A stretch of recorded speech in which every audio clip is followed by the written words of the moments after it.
Hello everyone, this is Marcel here, wanting to talk to you about dating and how the game is rigged against the guy's favor. Now I'm meaning deeper than just paying for the date. I'm talking about the entire relationship process. I've realized a bit of a connection between the way our society has throw it away as opposed to fix it mentality and how relationships are handled. Stuff has gotten prettier on the outside and has gotten cheaper and cheaper on the inside. And that seems to be fairly universal with pretty much anything you buy or interact with. Even in regards to services, I mean, hell, when was the last time I got a living person to answer me on the phone when I call a company?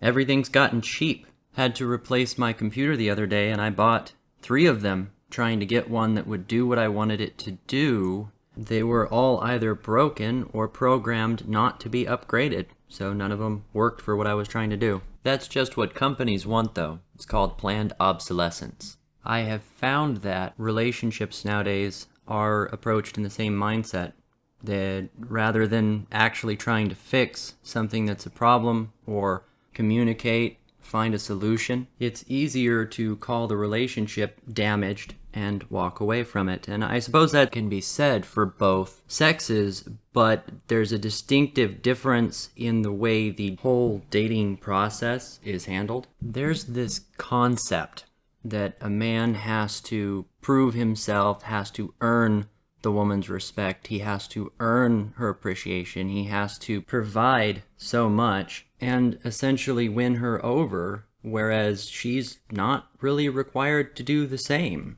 There's this whole princess snowflake mentality that they don't have to prove themselves to us. After all, men are like buses, right? We're a commodity, right? There'll always be another one coming along. In other words, there's an unbalanced sense of value between the sexes. I believe men are treated like a product, a kind of consumable goods. And if we break or if we're perceived broken, they throw us away and move on to a new one. I think that's the mentality now, and I feel that society is condoning it and encouraging it with this whole throw it away, get a new one persona. It's important to note that we are not broken, and we do not need to change our personalities to suit the whim of anyone, not any more so than a woman should have to anyway. It really seems like there's a difference in the way that men and women handle problems too, though. For example, man's driving a car and something breaks. He'll get out and attempt to fix it, and that's usually the first thing that he tries to do. If it turns out he caused the problem by his actions, then he'll normally be willing to change. Meaning, of course, check the oil more, ensure that it has the proper amount of fluids, etc. Now, take the same scenario and have a woman have her car break down, and the first response that she's going to have is, how do I get this fixed? And then she will generally not be willing to change her actions if they are causing the problem. And finally, if it continues breaking, she'll end up just getting a new vehicle, getting a new car. Now, I'm sure some of you are already getting ready to punch holes in that analogy, commenting about skill set and stuff. Let me give a different example. If a woman comes up to a man and tells him about a problem that she has, what is the expectation? It's probably that he's going to have to fix it for her, right? Or at the least that he'll be an emotional tampon for a little bit. Now let's say that woman goes to another woman and tells her the exact same problem. What is the expectation now? Is it that that other woman is going to fix it? Or more likely that she's going to give advice on how to fix it? And as for dealing with the emotional part of it, she's more likely to hand her a bucket of ice cream and tell her deal with it, toots. The connection I'm trying to make with all of this is that men are a product, a commodity, in a society where such things are considered disposable, expendable. A woman will, normally, expect things around her to conform to what she wants, to cater to her emotions. Whereas a man, we are wired as well as expected to be the thing that changes. We have to conform to what the woman wants. We have to give her what she expects, otherwise we are considered broken. What is essentially one of our strongest qualities, the ability to adapt to any situation, has been turned against us. You look at the amount of dating help that's put out there for blue pill men that are wanting to kind of have better luck with women, and it's overwhelming how much of it is telling the man how to act, how to behave, in order to get noticed and approval from women. Pretty much comes across as fixing what's wrong with the guy's personality.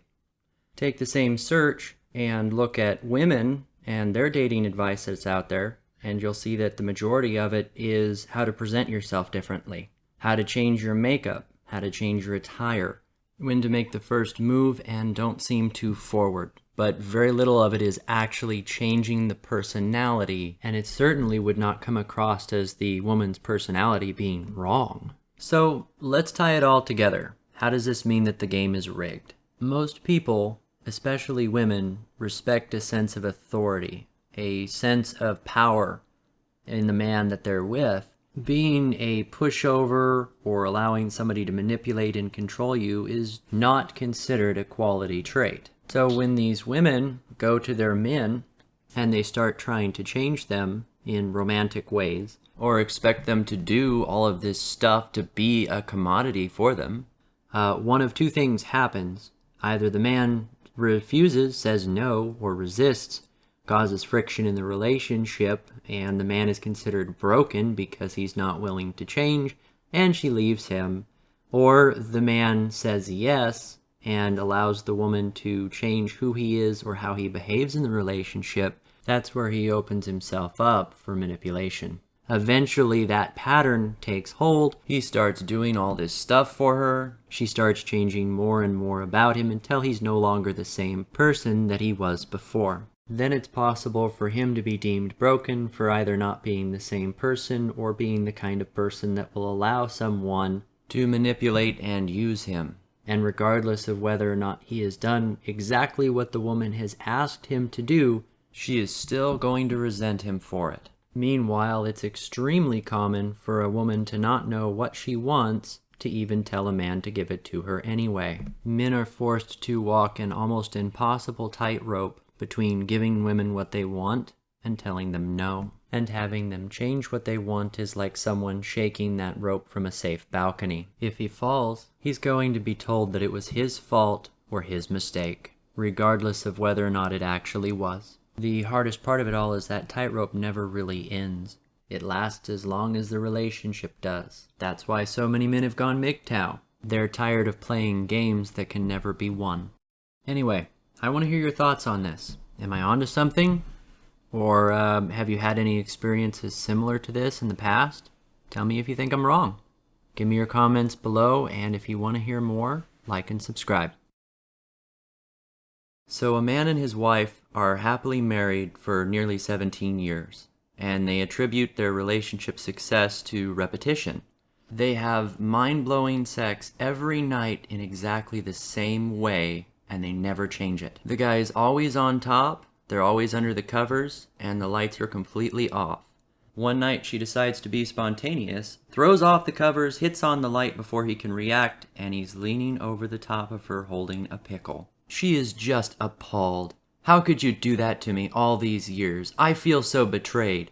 He stares at her. You feel betrayed? Explain our kids.